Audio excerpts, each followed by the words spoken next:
बिस्मिल्लाहिर्रहमानिर्रहीम। अस्सलाम वालेकुम डियर स्टूडेंट्स। उम्मीद है बेटे आप सब खैरियत से होंगे और अपना ख्याल जो है वो ज़रूर रख रहे होंगे, साथ साथ जो है अपनी एजुकेशन को भी इम्प्रूव कर रहे होंगे डे बाय डे। तो जैसा कि आपको पता है कि बेटे हमने चैप्टर नंबर 3 जो है वो स्टार्ट किया हुआ है और इसमें हम लास्ट टाइम जो टॉपिक हमने डिस्कस किया था that was the compounds of boron. आज भी उसी को हमने एक्सटेंड करना है और जो रिमेनिंग इसके कंपाउंड्स बच गए थे उनको उसी लिहाज से हमने डिस्कस करना है। तो ये टॉपिक जो है वो आप स्क्रीन पर देख रहे हैं। तो last time borax bead test पर हमने जो है वो अपना लेक्चर क्लोज किया था। आज उससे नेक्स्ट सबसे पहले जो हमारा टॉपिक ऑफ डिस्कशन है, जो एक शॉर्ट क्वेश्चन की सूरत में अपीयर होता है, that is uses of borax. तो शॉर्ट क्वेश्चन में पूछा जा सकता है और वैसे अगर टेक्निकली देखें तो 8 पॉइंट है। अगर इस चैप्टर में से लॉन्ग क्वेश्चन बना तो ये एज ए लॉन्ग भी आ सकता है, क्योंकि 8 पॉइंट जो है वो 4 नंबर के लिए इस्तेमाल हो सकते हैं। तो बहरहाल हम बोरेक्स के यूजेस में पहले यूज की तरफ बढ़ते हैं।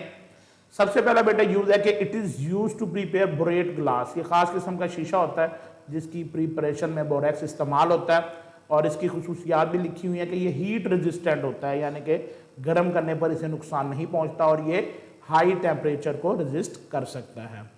उसके बाद है जी it is used in the softening of water. तो वाटर को सॉफ्ट करने के लिए, उसकी प्रॉपर्टीज को बेटर करने के लिए इस्तेमाल होता है। आपने एक टर्म पढ़ी होगी हार्ड वाटर। हार्ड वाटर में डिफरेंट कार्बोनेट्स और बाइकार्बोनेट्स आइंस की वजह से वाटर जो है वो साबन के साथ जो है वो फोम प्रोड्यूस नहीं करता, उसे हम हार्ड वाटर कहते हैं। तो अगर हम उस वाटर को बोरेक्स के साथ ट्रीट करें तो ये हार्डनेस उसकी दूर हो जाती है और वो बेहतर क्वालिटी का सॉफ्ट वाटर जो है वो बन जाता है। उसके बाद बेटे जो थर्ड इसकी प्रॉपर्टी है, it is employed in the borax bead test. ये हमने लास्ट टाइम डिस्कस भी किया था, जिसका पर्पज होता है कि ये डिटेक्ट करता है मेटालिक केटाइन को। इसका हमने तरीका भी पूरा जो है वो लास्ट लेक्चर में डिस्कस कर लिया हुआ है।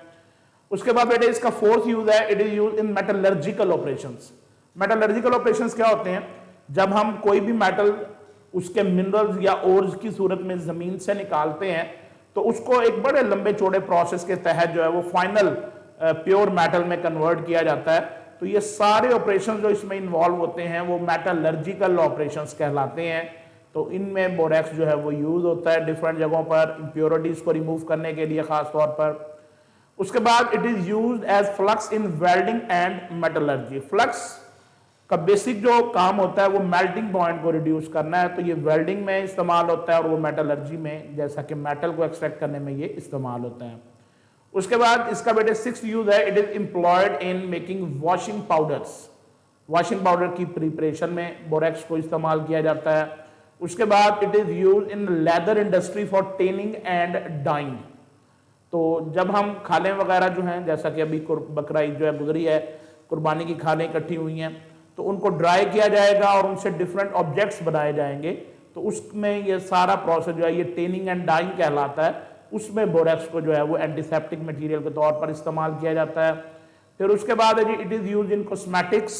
कॉस्मेटिक डिफरेंट प्रोडक्ट्स हैं, फेस पाउडर है जैसे, या इसी तरह की डिफरेंट क्रीम्स वगैरह हैं, सोप्स, साबुन बनाने में, टेक्सटाइल्स, कपड़ा वाली जो हमारी मिल्स होती हैं उनको टेक्सटाइल इंडस्ट्री कहते हैं, उसमें ये इस्तेमाल होता है। पेंट्स की तैयारी में इस्तेमाल होता है। डिफरेंट मेडिसिन जिससे बनाई जाती हैं, match industry and as a preservative, और डिफरेंट चीज़ों को प्रिजर्व करने के लिए इस्तेमाल होता है। तो इस लिहाज से अगर आप देखें तो इसके 8 के करीब जो हैं वो यूजेस हैं और ये काफ़ी ज़्यादा इंपॉर्टेंट यूजेस हैं जो हमने यहाँ पर डिस्कस किए हैं। तो ये एज ए शॉर्ट अगर आपको दिया जाता है तो 4 से 5 यूजेस अगर आप राइट डाउन कर देते हैं इट विल बी एनफ, काफ़ी होगा। और अगर एज ए ऐसे टाइप अपीयर होता है तो 8 के 8 यूजेस आपको राइट डाउन करना पड़ेंगे।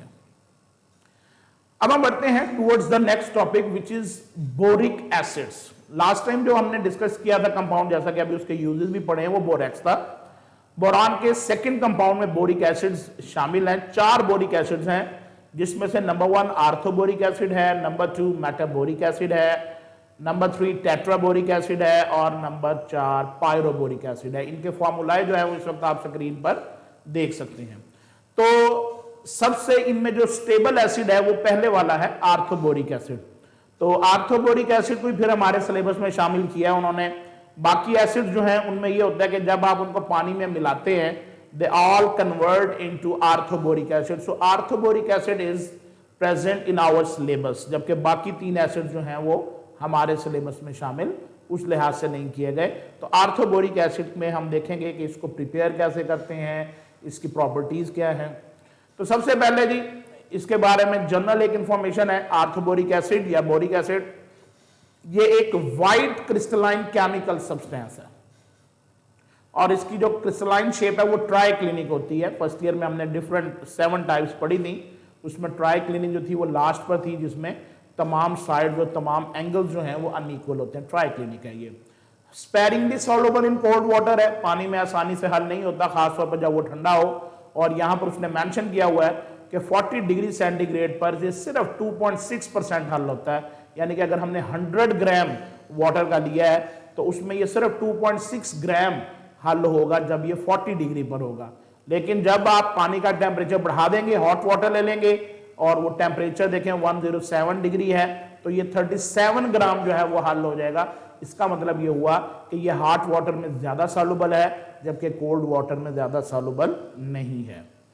और यही वजह है कि हम क्रिस्टलाइजेशन की मदद से इसकी सॉल्युबिलिटी में जो डिफरेंस है हीट करने पर उसको बेस बनाकर इसको सेपरेट और प्योरीफाई कर सकते हैं। अब आगे बेटे कुछ इसके मेथड्स ऑफ प्रिपरेशन दिए गए हैं, जिसमें से जो पहला मेथड है वो एक इंडस्ट्रियल स्केल मेथड है। तो आपने ये ध्यान में रखना है कि इंडस्ट्रियल स्केल मेथड से मुराद ये होता है कि जिसमें आप इसको बड़े पैमाने पर ज्यादा मिकदार में तैयार करते हैं, तो उसमें ये मेथड आता है। तो अगर वो आपको ये सवाल करता है कि how orthoboric acid is prepared on commercial scale, तो आप ये वाला जो उसका मेथड है ये तहरीर करेंगे फ्रॉम कॉलमनाइट।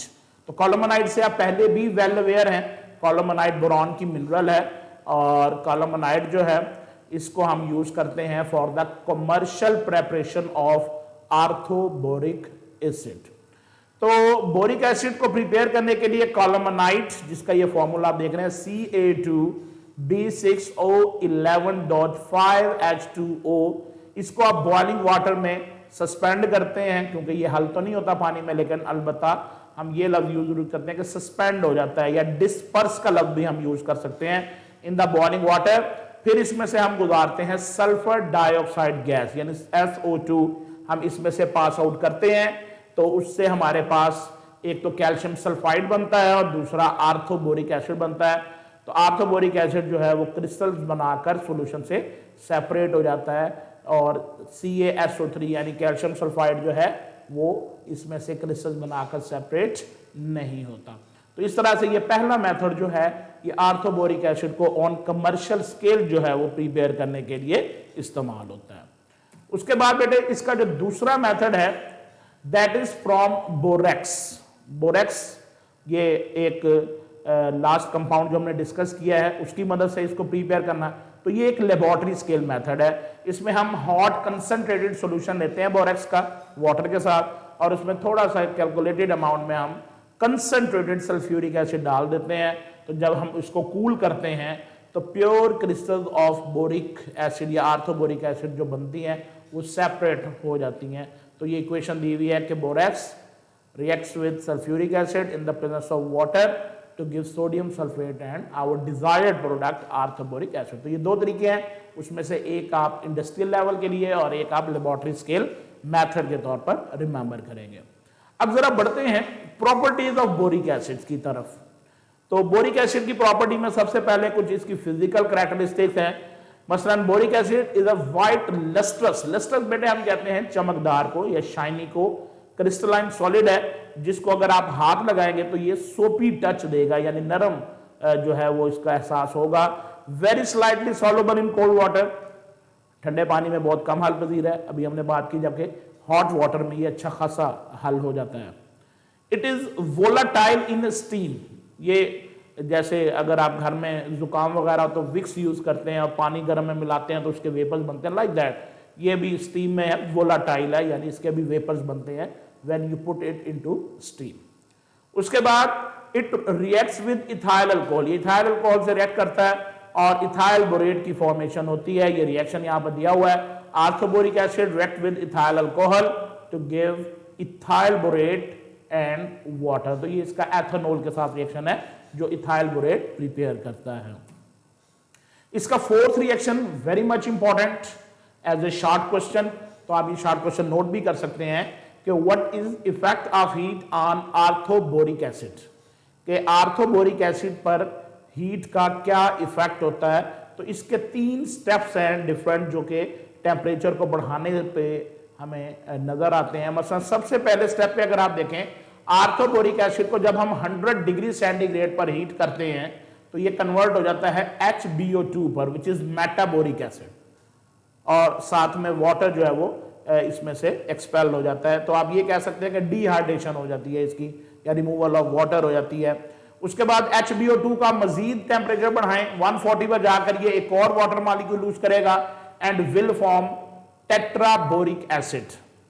तो टेट्राबोरिक एसिड को आप रेड हॉट तक हीट करें तो ये फाइनल आखिरी वाटर मॉलिक्यूल भी रिमूव हो जाएगा और हमारे पास बोरिक एनहाइड्राइड बनेगा और वाटर जो रिमूव होगा इसमें। तो इस लिहाज से आप देखें कि step wise removal of water से पहले ये मेटाबोरिक एसिड में कन्वर्ट होगा, फिर टेट्राबोरिक एसिड में कन्वर्ट होगा और फाइनली बोरिक एनहाइड्राइड में कन्वर्ट हो जाएगा, विच इज फाइनल प्रोडक्ट इस सेंस में कि मजीद आप इसको ब्रेक नहीं कर सकेंगे। उसके बाद इसका जो फिफ्थ बेटे जो पॉइंट है कि ये एक वीक एसिड है, और इसके लिए हम लफ्ज यूज करते हैं कि ये एक मोनोबेसिक एसिड है। वीक एसिड इसलिए है कि इसकी आयोनाइजेशन बड़ी लिमिटेड एक्सटेंट में होती है, बहुत कम आयोनाइज होता है, और हम उस एसिड को एक स्ट्रॉन्ग एसिड कंसीडर करते हैं सिंपली जो बड़ी रैपिडली हाइड्रोजन आइन दे, तो ये बड़ा स्लोली हाइड्रोजन आइन देता है, तो इसलिए ये एक वीक एसिड है। और दूसरा ये कि मोनोबेसिक एसिड है। मोनोबेसिक एसिड एक ऐसा एसिड होता है जो एक वक्त में प्रोटॉन दे एक, यानी which is having a tendency to give 1 proton is a monobasic acid. और अगर 2 प्रोटॉन देने की सलाहियत हो किसी एसिड में तो वो डाइबेसिक, और 3 अगर देने की सलाहियत हो तो ट्राइबेसिक। तो जब इसको पानी में डाला जाता है तो ये हमारे पास एक सिंपल टेट्राहाइड्रोक्सी बोरॉन आयन प्रोड्यूस करता है और साथ में वो एक प्रोटॉन लूज करता है। तो ये मोनोबेसिक एसिड इसीलिए है, ये सिर्फ एक प्रोटॉन जो है वो डोनेट करता है। उसके बाद बेटे हम इसके 6 पॉइंट की तरफ चलते हैं। क्योंकि ये वीक एसिड है तो कहता है जी इसका सोल्यूशन जो है वो मिथाइल ऑरेंज को इफेक्ट नहीं करता, लेकिन ये सिंपली जो है वो ब्लू लिटमस को जरूर रेड कर देता है, यानी इसकी आइडेंटिटी है कि ये एक एसिड के तौर पर बिहेव करता है। नो डाउट एक वीक एसिड है, लेकिन बहरहाल ये एसिड के तौर पर एक्ट करता है।